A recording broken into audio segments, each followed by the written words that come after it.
Shalom. Shalom. Selamat pagi Bapak Ibu, apa kabar? Baik, terima kasih untuk kehadirannya. Selamat pagi juga selamat pagi, selamat siang, selamat malam untuk Bapak Ibu yang beribadah mengikuti persekutuan ini melalui channel YouTube kami. Jemaat, kami mohon untuk bisa mematikan handphone atau men-silentkan handphone selama persekutuan ini berlangsung. Sebelum kita memulai persekutuan pada pagi hari ini dengan tema Fix Your Focus to God, kami mohon semuanya untuk bisa benar-benar untuk bisa mengikuti persekutuan ini. Baiklah Bapak Ibu, kita persilakan untuk bisa bersaat teduh sejenak.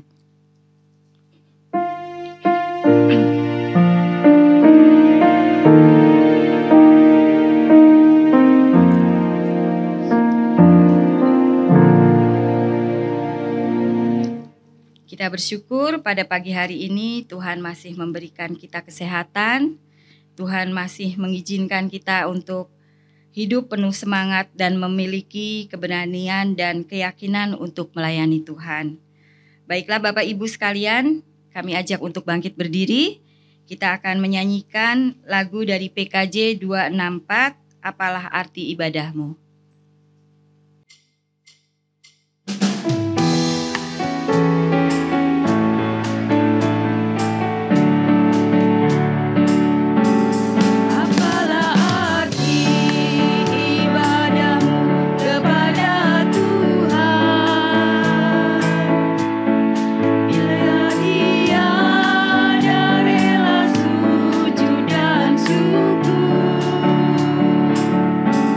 Apa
Kita akan memasuki doa pembukaan. Mari kita berdoa. Maha besar Allah yang di surga, terima kasih Bapa, pada pagi hari ini Tuhan izinkan kami semua berada di tempat ini untuk mengikuti persekutuan. Kami juga berterima kasih Engkau telah izinkan juga teman-teman kami untuk bisa mengikuti persekutuan ini secara online. Bapa di dalam surga, kiranya Engkau sendiri yang akan menyertai persekutuan ini dari awal, pertengahan, hingga akhir. Kiranya apa yang akan kami terima dari firman yang akan disampaikan benar-benar bisa berakar, bertumbuh, dan berbuah indah tepat pada waktunya. Doa yang jauh dari sempurna ini kami minta di dalam nama Tuhan Yesus Kristus, Juru Selamat kami yang hidup. Amin. Baiklah Bapak Ibu yang terkasih, mari bersama-sama kita akan menyanyikan lagu dari KJ 402, Kuperlukan Juru Selamat, bait 1, 2, dan 3.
Baiklah, untuk nats pembuka pada pagi hari ini terambil dari Matius 6 ayatnya yang ke-33. Tetapi carilah dahulu kerajaan Allah dan kebenarannya, maka semuanya itu akan ditambahkan kepadamu. Mari Bapak Ibu kita baca sekali lagi bersama-sama. 1, 2, 3. Tapi carilah dahulu kerajaan Allah dan kebenarannya, maka semuanya itu akan ditambahkan kepadamu. Baiklah Bapak Ibu, sebelum kita mendengarkan firman yang akan disampaikan oleh Pendeta Yosias Nugraha, kita akan menyanyikan terlebih dahulu lagu sebagai pengantar firman dari KJ 457, Ya Tuhan Tiap Jam.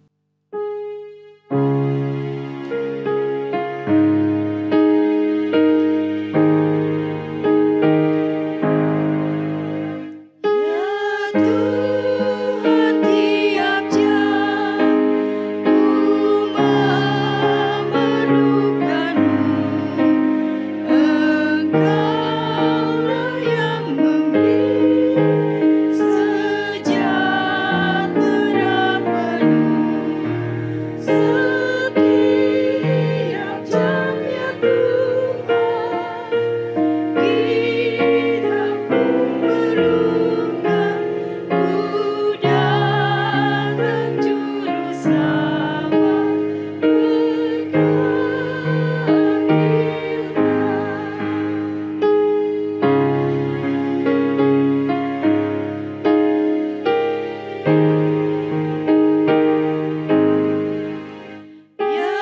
Tuhan tiap jam dampingi hamba-Mu. Jikalau Kau dekat, lenyap penggodaku. Setiap jam ya Tuhan, Di-Kau ku perlukan. Ku datang juru selamat, berkatilah.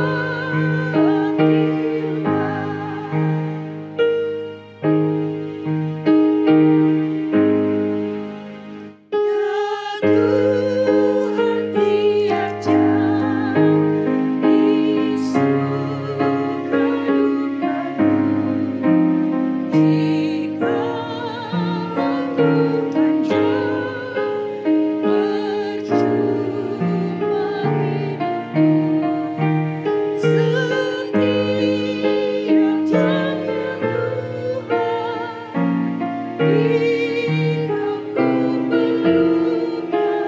Ku datang juru selamat, berkatilah.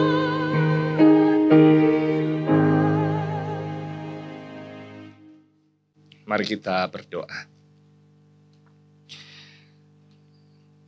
Seperti yang baru kami nyanyikan, Tuhan, kiranya kami boleh menghayati kata-kata yang tertera di dalamnya. Supaya kami tahu, sadar bahwa kebutuhan akan Tuhan merupakan sesuatu yang sangat esensial dan prinsip. Kiranya kami hidup di dalam kebutuhan akan Engkau dan terus mengandalkan Engkau di tengah-tengah perjuangan kehidupan kami. Supaya ketika kami bergumul, kami tahu bahwa kami tidak menghadapinya sendirian, tapi kami bersama-sama dengan Engkau. Dan kami tahu juga bahwa kami harus menjalankan hal-hal yang berkenan kepada Tuhan di tengah-tengah pergumulan kami. Tidak berdalih karena kelemahan diri kami, tetapi kami tetap kuat karena ada Tuhan yang menyertai kami. Demikian pula ketika kami mau membaca Alkitab. Kami tahu ada banyak hal yang dapat menggoda kami untuk menyelewengkan apa yang kami dengar. Bahkan juga menggunakannya untuk kepentingan kami. Tetapi kiranya melalui Roh Kudus kami boleh diarahkan supaya kami tetap setia kepada koridor yang benar, yaitu firman Tuhan. Dan biarlah kami boleh sungguh-sungguh mengarahkan diri kami kepada Tuhan saja, supaya apa yang kami dengar boleh kami renungkan, dan kiranya dapat menjadikan hidup kami lebih kuat di tengah-tengah berbagai terpaan pergumulan. Kami menyerahkan diri kami dalam pimpinan tangan Tuhan, yang pasti akan menyertai dan menuntun kami. Amin. Baik, saudara-saudara sekalian, saya bacakan satu ayat yang tadi sudah dibacakan kembali. Matius pasal yang ke-6 ayat yang ke-33. Tetapi carilah dahulu kerajaan Allah dan kebenarannya, dan semuanya itu akan ditambahkan kepadamu. Demikianlah bacaan yang akan kita renungkan pada pagi hari ini. Semoga kita bersama-sama bukan cuma merenung, tetapi memiliki tekad dan semangat untuk menjalankannya di dalam kehidupan kita hari demi hari. Nah, saudara-saudara, saya panggil saudara-saudara aja ya, soalnya kalau ibu-ibu kasihan yang satu duduk di situ, ya, nanti merasa didiskriminasi. Tadinya saya pikir memang semuanya bakal ibu-ibu sih, tapi ya udahlah, nggak apa-apa ya. Saudara-saudara sekalian, ketika melihat judul ini, saya sampai pada sebuah pertanyaan. Fix your focus to God. Ya, pertanyaannya apa? Pertanyaannya, emangnya saudara-saudara sedang gak fokus sama Tuhan? Jadi kalau gak fokus sama Tuhan, fokusnya sama siapa? Ya, itu pertanyaan yang saya gumuli buat saya sendiri sebetulnya. Tidak untuk dijawab oleh saudara-saudara pada hari ini. Atau ketika merumuskan tema seperti ini, saudara-saudara ingin tahu caranya bagaimana mengembalikan fokus kepada Tuhan. Supaya nanti kalau sedang tidak fokus kepada Tuhan, saudara-saudara bisa putar haluan, bisa balik lagi, tahu kiat-kiatnya seperti apa. Ya, jadi biasanya saya kalau memperhatikan sebuah tema, ya saya coba tanyakan pada diri saya juga, sebetulnya tema ini mau bicara soal apa? Tema ini mau mengarahkan kita kemana? Jadi bukan cuma sekedar gagah-gagahan ya. Wah, biar keren dipasangin tema. Biar nanti semua orang kalau datang tuh ngerasa bahwa ini adalah sebuah event yang serius, yang gerejawi, yang rohani. Padahal tidak jarang, saudara-saudara, ketika kita mengadakan eventnya, temanya sama sekali tidak disinggung atau berbeda jauh dengan apa yang dibaca di dalam Alkitab. Nah, kalau bicara soal fokus, sebetulnya apa itu fokus? Apakah ada manfaatnya buat kita? Contohnya, kalau kita sedang nyetir mobil, ada orang yang suka ngasih nasihat kan. Hati-hati ya, semoga selamat di jalan. Secara nggak langsung saya mencoba untuk menangkapnya sebagai sebuah pesan yang nasihatnya fokuslah ketika menyetir. Kenapa? Sebab seringkali ketika kita tidak fokus di tengah-tengah menyetir atau mengendarai kendaraan, misalnya lirik-lirik ke kiri ke kanan, ada tempat makan yang baru tuh, ada kulineran yang kata ibu itu menarik. Nah, atau kita lihat di reels atau di short, wah kelihatannya itu tuh tempatnya ya. Tanpa kita sadar, mobil kita sudah melenceng ke tempat yang tidak seharusnya, bisa membahayakan orang lain. Ya. Atau kita asik main HP, ya kan? Siapa yang kalau lagi nyetir mobil nggak lihat-lihat HP? Memang kita bukan pengemudi Grab atau Gokar sih ya. Tapi ya bukankah kita juga senang ya, tergoda untuk melihat-lihat HP kita sewaktu kita sedang menyetir. Kalau nggak nyetir barangkali nggak jadi masalah. Tapi kalau lihat HP begitu ada bunyi tut gitu ya. Wah, siapa nih yang telepon? Siapa nih yang kirim WA? Gitu ya. Atau kita ngambil barang yang jatuh. Jadi sambil megang kendaraan terus tiba-tiba di bawah ada yang jatuh. Ada tisu jatuh. Kita nggak sabar untuk ambil segera. Diambil. Ya. Saya pernah dengar cerita soal begitu soalnya. Dan bukan cuma sekali dua kali. Tapi beberapa kali. Dan memang ujung-ujungnya celaka. Nah jadi saudara-saudara. Ketika kita tidak fokus. Maka ujung-ujungnya kita bisa memperoleh kecelakaan. Dan itu bahaya. Maka ketika kita bicara soal fokus. Tentunya diharapkan kita menjadi orang-orang yang terhindar dari celaka. Supaya kita bisa selamat, ya enggak? Selamatnya di mana? Bukan cuma selamat urusan di bumi, bukan cuma di dunia, tetapi juga di akhirat, di surga itu ya. Nah jadi saudara-saudara, saya kembali melangkah untuk bertanya, kenapa kita jadi nggak fokus sama Tuhan? Apa yang membuat kita jadi nggak fokus sama Tuhan? Kehilangan fokus sama Tuhan.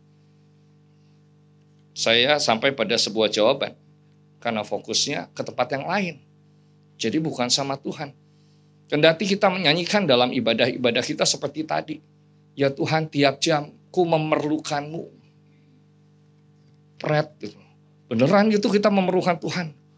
Dulu pernah tuh ada KKR remaja kayu putih. Pas Natalan saya diminta mimpin. Dan begitu sebelum lagu sebelum pemberitaan firman yang saya sampaikan. MC-nya ngajak nyanyi. Nyanyinya kira-kira gini.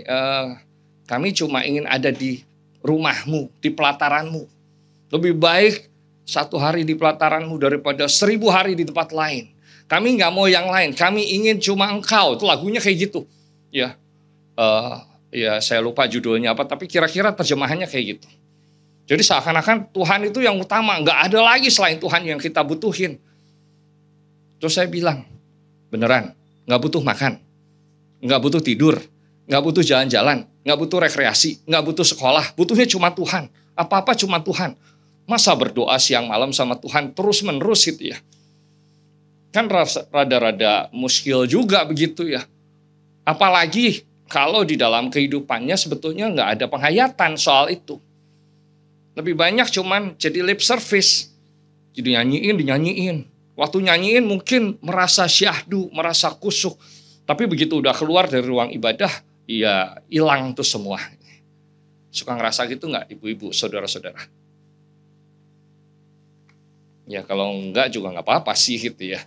Tapi kalau iya ya mari kita renungkan dan hayati juga. Sebetulnya apakah kita suka begitu dan bagaimana kita harus mempertobatkan diri kita. Nah Matius 6 ayat 33 sebetulnya ada di dalam sebuah konteks perikop yang oleh Lembaga Alkitab Indonesia dimasukkan ke dalam satu perikop khusus berisikan 10 ayat dari ayat 25 sampai dengan ayat 34. Nah, saudara-saudara bisa baca secara keseluruhannya. Di situ judulnya dikasih hal kekhawatiran. Tetapi sebetulnya yang membuat khawatir adalah karena kita lebih banyak mikirin diri sendiri. Kenapa sih kita khawatir? Kenapa sih kita takut? Bukankah karena itu orientasinya ke diri kita sendiri? Lebih banyak saya nanti nggak bisa begini, saya nanti nggak dapat ini gitu ya. Padahal siapa bilang kita nggak dapat ini atau nggak dapat itu? Kenapa kita menentukan sendiri apa yang ada di depan kita? Padahal seringkali kalau ditanya di akhir tahun, tahun baru besok kayak apa? Nggak tahu. Kita kan nggak pernah ngerti apa yang akan terjadi di masa depan. Tapi seringkali kekhawatiran itu dipicu oleh pemikiran bahwa rasanya saya nggak bisa dapat itu nanti. Ya nggak sih? Coba pikir-pikir. Ya ketika kita mengatakan, kayaknya nanti makan siang akan disediakan nih sama komisi wanita, komisi dewasa gitu. Terus begitu masuk kita nggak lihat ada nasi kotak, nggak lihat ada menu prasmanan. Waduh, kita khawatir. Wah, jangan-jangan nggak dikasih. Ya. Ini bukan minta ya ibu-ibu, bapak-bapak, saudara-saudara gitu ya. Jadi jangan mikir, wah nanti saya minta disediain. Enggak, habis ini saya langsung pulang juga. Ya, jadi kadang-kadang kan kita mikir gitu ya, setting pikiran kita adalah di depan saya mestinya dapat sesuatu. Tetapi jangan-jangan saya nggak dapat. Saya khawatir jadinya. Gimana kalau nggak terjadi begitu? Seringkali ekspektasi kita memang tidak sesuai dengan kenyataan. Tetapi kalau kemudian sebelum kita melihat apa yang terjadi, kita udah khawatir duluan, hidup kita kan gak jadi enak juga. Dan kenapa bisa khawatir? Ya karena kita berpusat pada diri, orientasinya pada kita, pikiran kita, perasaan kita. Bukan pada Tuhan yang kita andalkan dan yang padanya kita bergantung. Coba kalau kita bergantung, nothing tulus kan. Gak usah takut. Ada Tuhan yang jaga, ada Tuhan yang nemenin. Apa alasan kita untuk khawatir? Nah, oleh karena itu, maka apa yang dituliskan oleh penulis Injil sebetulnya merefleksikan ajaran Tuhan Yesus yang mau bilang bahwa harusnya hidup kita orientasinya bukan kepada diri sendiri, tetapi kepada Tuhan.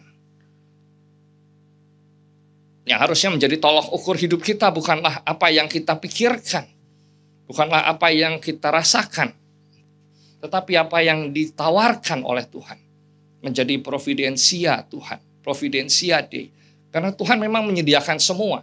Di dalam perikop ini diceritakan bahwa bunga-bunga di padang, burung-burung di udara, itu semua dipelihara sama Tuhan. Disediakan kehidupan. Memang kita enggak disediain, kita mengakuinya. Tetapi kekuatan orientasi diri kita membuat kita jadi tahan-tahanan. Iya sih Tuhan yang memelihara kita. Tapi kita harus mengusahakannya, kita harus memperjuangkannya. Saya nggak mengatakan bahwa ya udah kalau kita udah berserah sama Tuhan, semuanya biar Tuhan yang ngerjain. Enggak. Bukan berarti kita tinggal diam-diam ongkang kaki, lalu Tuhan yang kita suruh-suruh, Tuhan tolong beresin masalah-masalah saya. Bukan. Tetapi seringkali kekhawatiran kita itu dilandaskan karena kita mau mencapai sesuatu yang mungkin nggak harus kita dapat. Kita merasa kalau nggak dapat itu kayaknya nggak gimana gitu. Mungkin saudara-saudara ingat waktu zaman COVID dan setelahnya ada sebuah pembelajaran yang masih saya catat. Di zaman COVID itu kita nggak boleh kemana-mana kan. Lebih banyak dikunci di rumah, lockdown. Kalaupun mau kemana-mana itu betul-betul karena case yang sangat-sangat spesial, sangat-sangat urgent. Nah oleh karena itu kita yang biasanya suka ngopi di kafe, kita yang biasanya suka spending 100.000, 200.000 di kafe, jadi harus bikin kopi di mana? Di rumah. Di rumah bikin kopinya berapa ratus ribu? 10.000 juga mungkin nggak nyampe ya. Lalu di situ timbul sebuah pembelajaran. Kalau mau ngopi nggak usah ke kafe. Kenapa mesti ke kafe? Karena kita pikir itu aktualisasi diri kita. Kita pikir itu memperlihatkan siapa diri kita. Semakin keren, semakin mewah kafenya, semakin kita merasa terpuaskan. saya dapat memperlihatkan pada orang tentang status sosial saya. Padahal sama-sama mau kopi doang kan. Saudara-saudara, itu yang sebetulnya mau dikasih tahu sama Tuhan Yesus. Hidup kita sudah dicukupin sama Tuhan. Tapi kadang-kadang kita maunya yang lebih. Dan begitu standar kita nggak terpenuhi, kita bilang kita belum mendapatkan apa yang kita perlukan. Nah, jadi salahnya di mana? Nah, kemudian alasan kedua, ini joking ya, saudara-saudara. Kenapa nggak multitasking? Ya, kenapa nggak multitasking? Kenapa nggak fokus sama Tuhan? Karena mungkin kita multitasking. Ini juga saya siapin karena bayangannya cuman ada ibu-ibu. Biasa ibu-ibu kan multitasking ya, sambil masak dia ngurusin tanaman, dia ngasuh anaknya yang masih bayi, dia ngurus anjingnya, ya segala macam lah. Dan itu semua bisa berhasil dilakukan, nggak ada yang berantakan. Beda sama bapak-bapak ya. Ini bukan diskreditin Philip sekali lagi ya. Saya nggak tahu dia modelnya kayak ibu-ibu atau enggak ya. Tapi biasanya kan ibu-ibu tuh multitasking ya. Multitasking kan artinya perhatiannya nggak hanya tertuju kepada satu titik ya. Nggak hanya difokuskan. Ketika saya mengerjakan ini, ya saya akan hanya mengerjakan ini dan tidak melakukan yang lain. Ya. Jadi mungkin nggak, sekali lagi nih joking, mungkin nggak kita nggak fokus sama Tuhan gara-gara kita orang yang multitasking. Iya, jadi lagi ikut kebaktian terus udah gitu kita mikir, habis ini kita mesti apa, kita langsung manage, kita langsung catat segala macam, ya, kita langsung bikin, wah jadi begitu udah selesai kebaktian nanti urusan kita di luar juga udah beres gitu ya. Mungkin ya saudara-saudara. Nah, oleh karena kita nggak fokus sama Tuhan, kita lebih fokus sama diri sendiri. Kita lebih berorientasi pada diri sendiri. Seakan-akan semua yang saya mau harus saya dapat. Maka kita jadi orang yang mengusahakan apa yang kita mau. Kita ngoyo, kita kerja, kita cari uang lebih banyak. Kita nggak bisa menikmati kehidupan lagi bersama-sama dengan orang lain. Yang kadang-kadang, perhatiin nggak? Ketika kita berusaha untuk mendapatkan uang lebih banyak supaya kita bisa memuaskan keinginan kita. Lagi konsentrasi dengan kerjaan, ada orang ngajak ngobrol, ada orang nanya. Reaksi kita jadi gimana? Jutek, judes, ganggu aja. Nggak tahu aku lagi kerja, nggak tahu ini demi masa depan. Dan kalimat kita kan jadi nggak enak didengar ya. Ya nggak? Ya kan? Nah, kira-kira itu Kristiani nggak? Kira-kira itu berkenan sama Tuhan nggak? Apakah itu nggak menyakiti hati orang lain?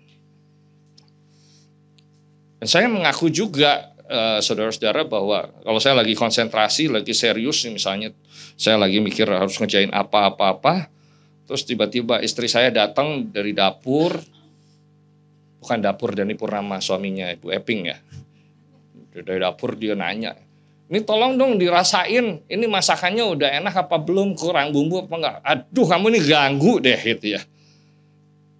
Aduh saya pusing tadi sampai di mana gitu ya. Ya. Kadang-kadang begitu juga. Ya untungnya saya enggak mengeluarkan kata-kata yang menyakitkan. Tapi saya merasa servis saya terhadap istri saya jadi enggak baik. Jadi enggak yang seharusnya. Harusnya mesra, harusnya lembut, jadi beda gitu ya. Ya memang nggak dibentak. Ya, karena saya bukan tipikal orang suka bentak. Tanya aja sama Linda, teman sekelas saya.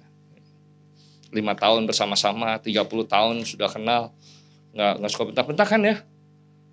Yain aja lah. Ya.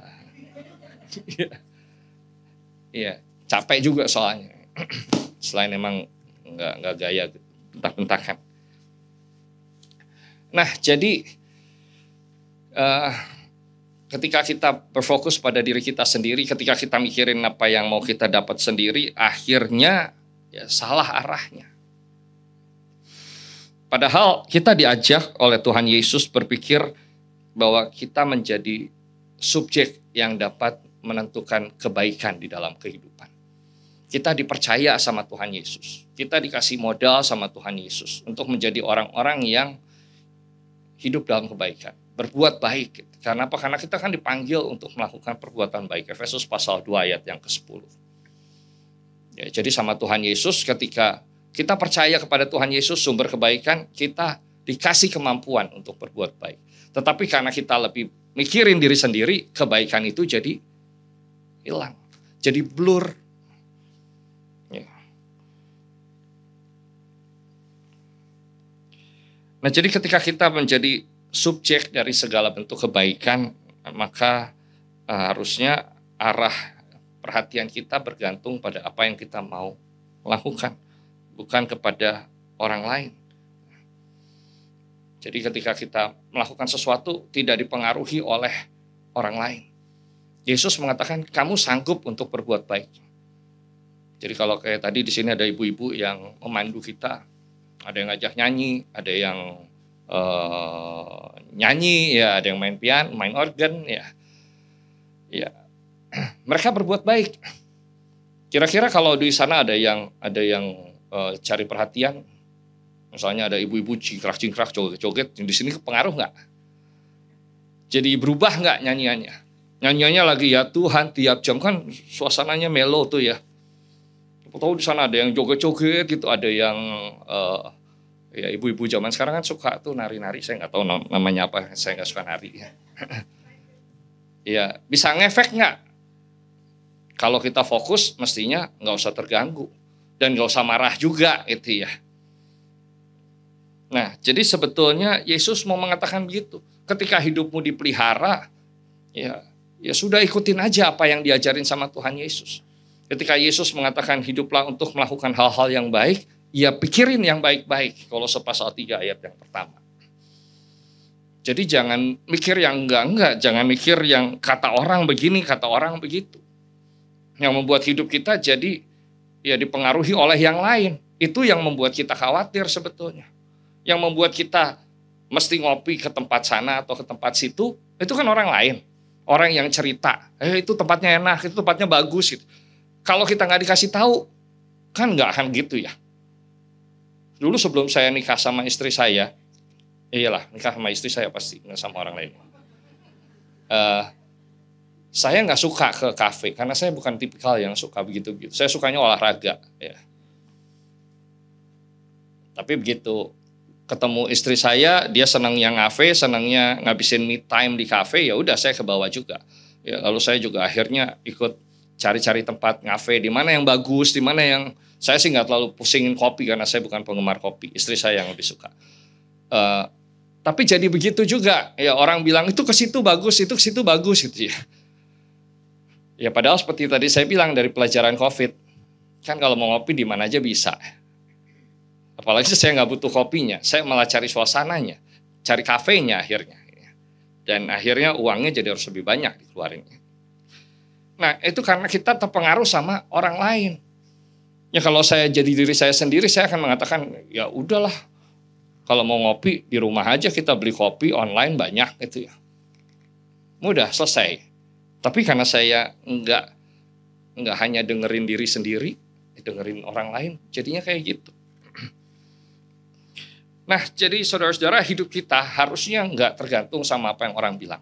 Sebab apa yang orang bilang, ya tidak jarang malah menyesatkan kita. Tidak jarang malah membuat kita keluar dari jalur yang harusnya kita tempuh. Ya misalnya apa? Orang lain suka menyinggung harga diri kita. Suka ngelecehin kita. Suka jelek-jelekin kita. Terus kalau kita tanggepin, yang ada apa? Berantem, marah, tersinggung. Terus dendam, nggak mau diampuni. Padahal kalau kita belajar dari hukum yang diajarin Tuhan Yesus, kan dia bilang, ampunilah orang lain seberat apapun kesalahannya sama kamu. Musuh-musuhmu aja juga perlu didoain gitu kan. Atau orang lain yang bikin iri, dia pamer sana sini. Ya ini sekali lagi konteksnya buat ibu-ibu sih ya. Ya jadi ini ada tas baru, ini ada baju baru, ini ada sepatu baru, ini waduh segala macam. Terus kita jadi, suami kita langsung kita toel-toel. Ayo dong beliin. Masa kamu nggak bisa ya? Ya iri itu baik nggak? Jangankan irinya di dalam Dasatitah yang ke-10 kalau nggak salah. Di situ dikatakan jangan mengingini milik orang lain. Mengingini aja jangan. Sebab apa? Kita bisa jatuh ke dalam pencobaan. Kalau ada kesempatan, nanti kita bisa nyolong. Nanti kita bisa ngerampas. Nanti kita bisa macam-macam yang lain. Apalagi iri. Ya kalau udah iri lebih berat lagi kadarnya. Iri kan pasti mulai dari keinginan gitu ya. Nah jadi kalau kita terpancing sama orang lain, jalan kita menuju Tuhan Yesus bisa belok. Bisa distract, nggak fokus lagi. Ya oke. Saya mau kasih lihat satu peragaan, minta tolong satu orang ibu boleh bantuin saya. Jangan kalau dia udah sering saya kerjain dulu. Ya. Siapa ibu? Gak susah kok. Siapa yang mau bantuin saya?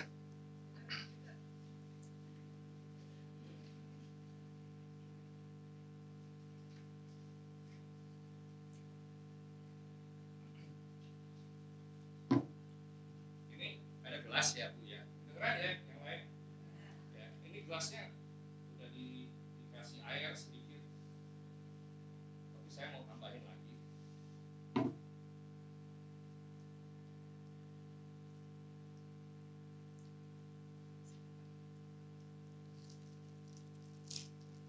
Bisa juga.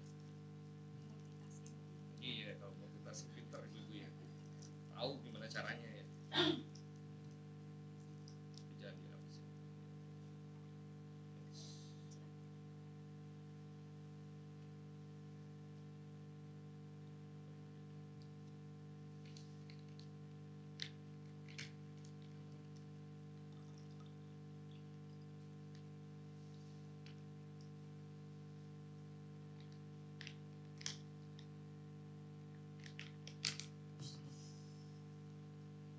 Ya, ibu-ibu udah lihat ya, airnya penuh. Ya, ini saya mau minta maaf dulu Bu, udah ngebohong. Tadi bilangnya nggak susah, tapi kayaknya susah. Ya, jadi tolong ibu bawa air ini sampai pintu situ ya Bu, tanpa boleh tumpahin isinya. Ya. Jangan, nggak boleh minum. Ya, jadi dibawa dalam kondisi ini anggaplah berkat Tuhan yang penuh. Ya, jadi bawalah ke sana. Ketika ibu diminta untuk ya pelan-pelan Bu, fokus Bu, fokus. Ya anggap aja itu pintu gerbang surga. Ya, bawa sampai sana. Supaya berkatnya utuh sampai akhir hidup.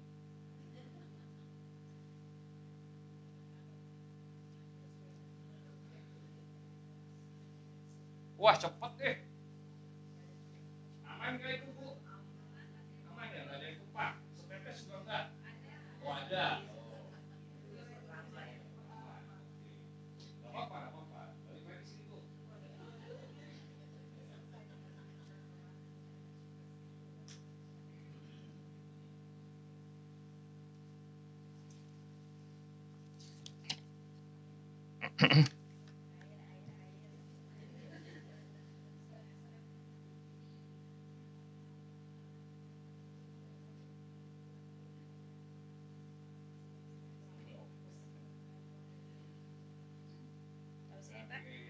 Terima kasih Bu. Sebentar, selesai.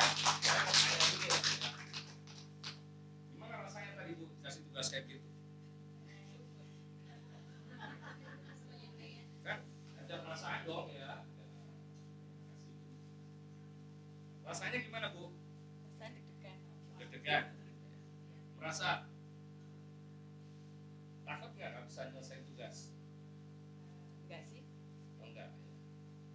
Yakin bahwa itu bisa selesai. Tapi ibu mikir nggak bahwa ini benar-benar harus aman, nggak boleh tumpah sedikit. Harus aman. Harus ya. Tapi nggak bisa ternyata. Ternyata nggak bisa ya. Oke. Sekarang satu kali lagi saya minta tolong. Dulu itu pengalaman yang pertama. Ini lebih berat harusnya. Minta tolong ibu-ibu dan saudara-saudara yang ada di situ gangguin. Ya gangguin boleh ditiup-tiup, boleh ditoel-toel, boleh diajak ngomong.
Ya, jadi saudara-saudara itu sebetulnya sebuah pembelajaran berhikmah. Ya, hikmahnya apa? Yang saya mau sampaikan adalah seringkali kita ditugasin sama Tuhan untuk melakukan hal-hal yang baik. Ya, yang baik itu adalah menjaga supaya air di dalam gelas ini jangan tumpah. Ya, kadang-kadang kita suka berdalih, Tuhan kan susah untuk melakukan hal-hal yang baik kayak gitu. Kenapa susah? Sebab seringkali kita diganggu sama sekeliling kita, sama orang-orang lain. Tidak jarang juga yang ganggu malah orang-orang sesama Kristen di gereja. Ya, lalu kita bilang, Tuhan boleh dong ini excuse, boleh dong saya minta keringanan gitu ya. Nggak harus tetap utuh. Nah, sekarang kira-kira menurut kita gimana? Boleh nggak sebetulnya? Kan Tuhan minta supaya kita tetap fokus, supaya tetap melakukan yang baik. Ya, supaya tetap melakukan yang baik sebetulnya caranya adalah tetap fokus ke sini. Orang lain di sekitar kita mau gimana, jangan dipeduliin. Ya, kita tetap harus mikir tugas kita adalah menyelesaikan apa yang diberikan oleh Tuhan kepada kita. Dan untuk itu maka kita harus lihat Tuhan terus. Nah, maka dalam praktek ketika kita diganggu oleh orang lain, ada orang yang menyinggung harga diri kita, gimana caranya supaya enggak marah? Gimana caranya supaya kita enggak emosi? Lihat Tuhan. Belajar dari Tuhan Yesus. Di zaman dulu ketika Yesus hidup, dia banyak diganggu sama orang-orang Farisi, sama ahli Taurat. Dipancing, mau dijatohin. Tapi Yesus bergeming. Yesus tetap melihat apa yang menjadi tugasnya. Dia melihat, menatap Allah Bapa. Jadi fokusnya adalah bagaimana saya harus menyelesaikan tugas saya, jangan ngurusin yang lain-lain. Ya. Hidup saya di dunia ini nggak lama. Dan di dalam waktu yang nggak lama itu saya harus menuntaskan apa yang ditugaskan oleh Allah Bapa. Oh, itu misi saya. Dan kalau kita juga mau misi kita berhasil, sukses, ya jangan lihat yang lain-lain. Lihat Tuhan Yesus. Belajar dari Tuhan Yesus. Kalau kita mau marah gimana? Ya, lihat Tuhan Yesus kira-kira bisa marah nggak? Kita lagi kesel sama orang. Terus ini disuruh sama pendeta Yosi lihat Tuhan Yesus. Kita lihat Tuhan Yesus. Terus kita marah, Tuhan Yesus gimana sih? Enggak kan? Kan lebih lega nggak lihat Tuhan Yesus? Lebih tenang nggak? Lebih damai nggak kalau kita lihat Tuhan Yesus? Kecuali kalau kita cuman ya sekedarnya. Oh ya Tuhan Yesus gitu ya. Tapi tetap dongkol. Itu artinya apa? Kita tetap mengedepankan diri kita. Orientasinya tetap diri kita. Standarnya tetap diri kita. Aku yang kesel ya hatiku yang mangkel. Ya aku ya marah. Peduli amat lihat Tuhan Yesus ya. Seakan-akan ya Tuhan Yesus yang nggak kita nggak kita acuhkan. Tapi jangan lihat Tuhan Yesus, perhatiin baik-baik. Ya segala sesuatu yang kita hadapi di tengah-tengah kehidupan, kalau kita sikapi dengan lihat Tuhan Yesus, mestinya akan mendatangkan hal yang baik. Betapapun kita kecewa, betapapun kita marah, betapapun kita merasa nggak kuat untuk menghadapi persoalan, kalau kita lihat Tuhan Yesus, kita akan ketemu yang baik. Dan lihat Tuhan Yesus konon bukan cuma dilihat, tapi diperjumpakan. Seperti kasus para nelayan, Lukas pasal 5 ayat 1 sampai dengan 11. Yang berjumpa dengan Tuhan mengalami perubahan. Sebab setiap kali kita berjumpa dengan Tuhan Yesus, kita akan menemukan jalan keluar bagi persoalan-persoalan kita. nggak ada alasan buat kita khawatir. Nggak ada jawabannya, nggak bisa, dan segala macam. Jadi sekarang saudara-saudara kembali fokuslah kepada Tuhan. Jadi kalau kita lagi nggak fokus, kalau kita lagi konsentrasinya ke diri sendiri aja, ya minta ampunlah sama Tuhan. Bilang, Tuhan, saya mau kembali ke jalur yang benar. Supaya apa? Supaya kita bisa menghadapi setiap permasalahan hidup dan mendatangkan kebaikan. Amin.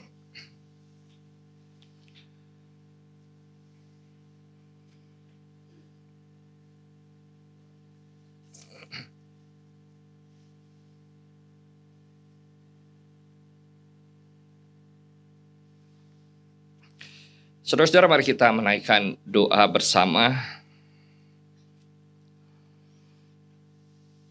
Tuhan Yesus yang baik, kami mengucap syukur hari ini kami boleh bersekutu. Kami mendengarkan perenungan bagaimana Tuhan mengarahkan kami agar tidak berorientasi pada hidup kami sendiri. Kami tahu bahwa hidup kami dicukupkan dan dilengkapi oleh Tuhan. Karena itu biarlah kami bersyukur atas segala bentuk pimpinan Tuhan bagi kami. Supaya dimanapun kami ada, kami selalu bilang kami membutuhkan Engkau. Karena kami tahu hidup tidak pernah lepas dari masalah. Dan hidup yang tidak lepas dari masalah itu juga ingin kami doakan pada siang hari ini. Kami berdoa bagi upaya pembangunan gereja GKI Gading Serpong. Kiranya setiap orang yang dipanggil untuk bekerja dan mewujudkannya dapat mengusahakan itu semua dalam kesehatian. Sehingga nantinya gedung gereja yang hadir bukan cuma sekedar bangunan yang mati, tetapi di dalamnya ada semangat dan kehangatan kami sebagai orang-orang yang ingin menciptakan persekutuan di dalamnya. Kami berdoa juga untuk setiap orang yang menghadapi pergumulan keluarga. Anggota-anggota jemaat kami tidak lepas juga dari persoalan-persoalan keluarga. Ada yang sakit, ada yang mendidik anak dengan berbagai pergumulannya, ada yang menantikan kelahiran anak, ada yang mencari pasangan hidup, dan macam-macam lagi. Kami percaya Engkau ada di tengah-tengah mereka juga. Dan ketika kami berorientasi kepada Tuhan, kami akan menemukan jalan keluar yang baik yang Tuhan sediakan bagi kami. Kami berdoa juga untuk kesehatan dan kesiapan anak-anak sekolah mengikuti penilaian akhir tahun. Kiranya mereka juga boleh dipenuhi sukacita, sehingga dapat menjalankan setiap proses itu dengan baik. Kami berdoa juga untuk Ibu Sarma yang mengalami kecelakaan. Biarlah di tengah-tengah keprihatinan akan keberadaannya, kami juga boleh menunjukkan bela rasa yang baik yang dibutuhkannya agar dia boleh lebih cepat pulih. Kami berdoa juga untuk Ibu Lasma dan Ibu Fani yang berulang tahun. Kami mengucap syukur, kami boleh melihat perjalanan kehidupan saudara-saudara kami dalam bimbingan Tuhan, dan kiranya hari-hari ke depan mereka juga boleh terus diwarnai dengan semangat menjalani kebaikan. Terima kasih Tuhan untuk semua hal ini. Kami percaya bahwa doa kami perlu menjadi bagian dari upaya dan semangat kami menghadirkannya. Karena itu biarlah kami melanjutkannya di dalam kehidupan kami. Apa yang bisa kami lakukan, kiranya boleh kami lakukan bersama-sama untuk mewujudkan apa yang kami doakan. Doa ini kami alaskan di dalam nama Tuhan Yesus, Tuhan dan Juru Selamat kami. Amin.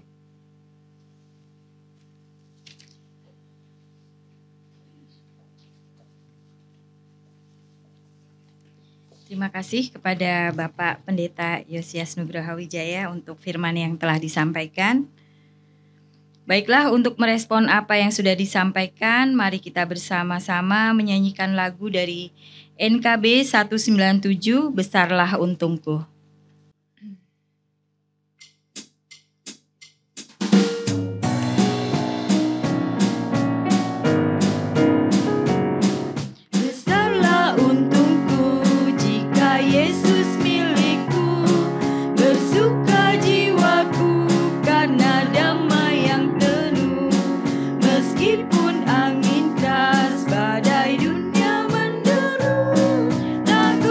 Hatiku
Baiklah Bapak Ibu yang terkasih, saatnya kita memberikan persembahan.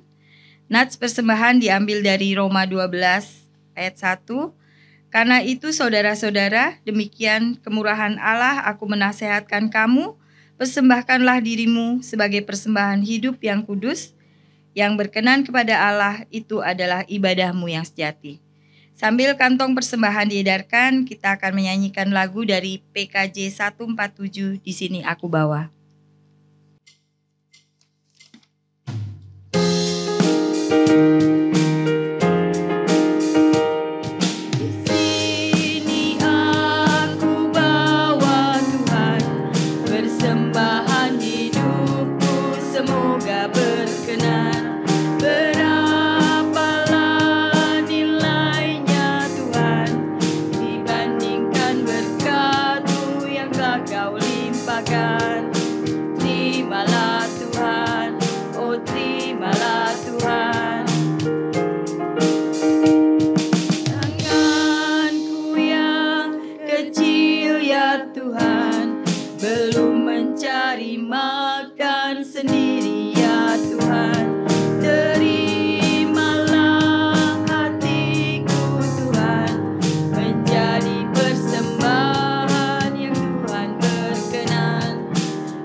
Bait yang pertama Ibu-ibu. Ayo.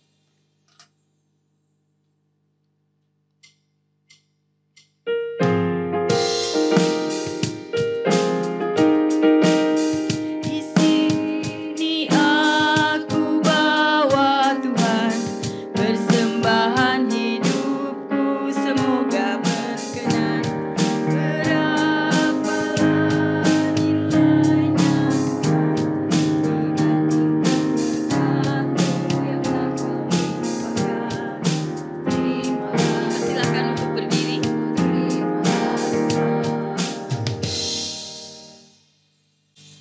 Kita satu dalam doa. Bapa kami yang ada di surga, Bapa yang baik, puji dan syukur kami datang ke hadirat-Mu yang kudus ya Bapa.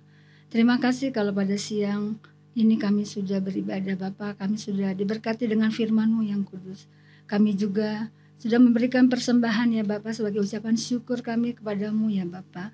Terima kasih Bapa, biarlah Engkau memberkati persembahan ini untuk menjadi pelebaran kerajaan-Mu saja. Terima kasih Bapa, dalam nama Tuhan Yesus Kristus kami berdoa, haleluya, amin.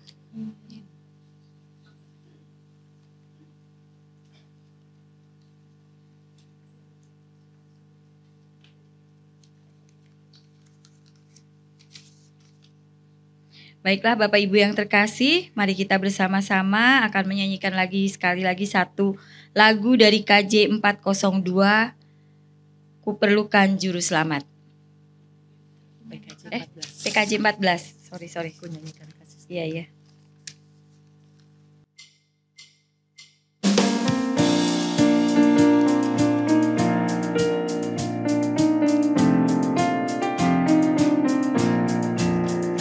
Ku nyanyikan kasih setia Tuhan selamanya.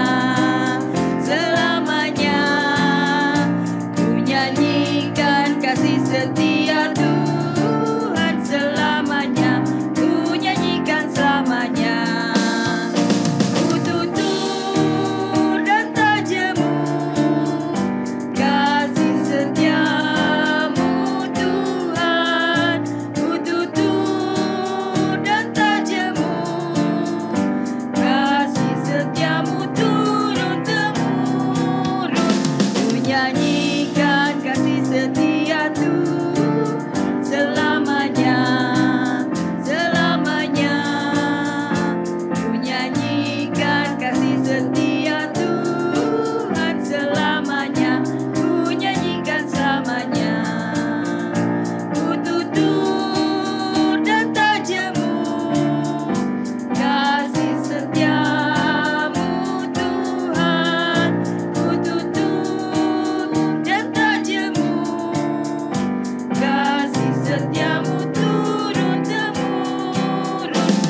Saudara-saudara, mari kita berdoa. Tuhan yang Maha Murah, terima kasih untuk pimpinan-Mu bagi kami hari ini. Kiranya apa yang kami dengar dan renungkan boleh kami bawa dalam kehidupan kami, menjadi bagian yang tidak terpisahkan dalam pergumulan kami. Pimpinlah kami dan kiranya kami boleh mengarahkan diri kepada Tuhan terus, agar hidup kami menjadi berkat. Kami menerima berkat dari Tuhan yang kiranya dapat menguatkan kami untuk juga memberkati sesama. Kini kami mengarahkan hati kepada Tuhan dan mau menerima berkat-Mu. Tuhan memberkati engkau dan melindungi engkau. Tuhan menyinari engkau dengan wajah-Nya dan memberi engkau kasih karunia. Tuhan menghadapkan wajah-Nya kepadamu dan memberi engkau damai sejahtera.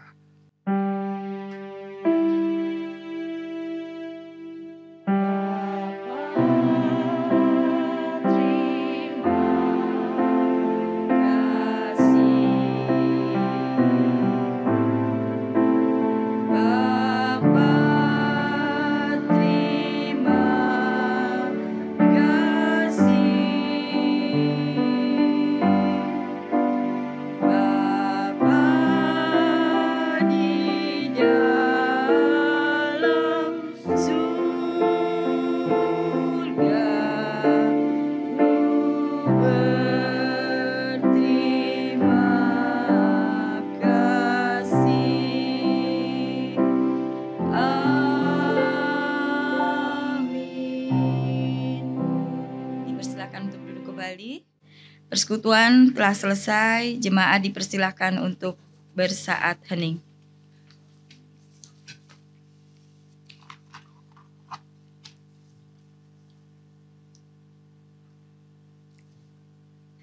Warta Komisi Dewasa yang akan disampaikan oleh pengurus.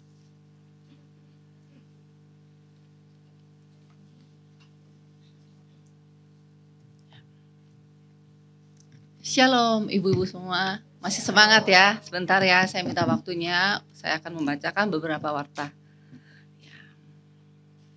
Terima kasih sebelumnya kami sebagai pengurus dan jemaat yang ada di sini mengucapkan terima kasih kepada Pendeta Yosias Nugroho Wijaya untuk firman Tuhan yang sudah disampaikan hari ini, kiranya menjadi berkat bagi kami semua.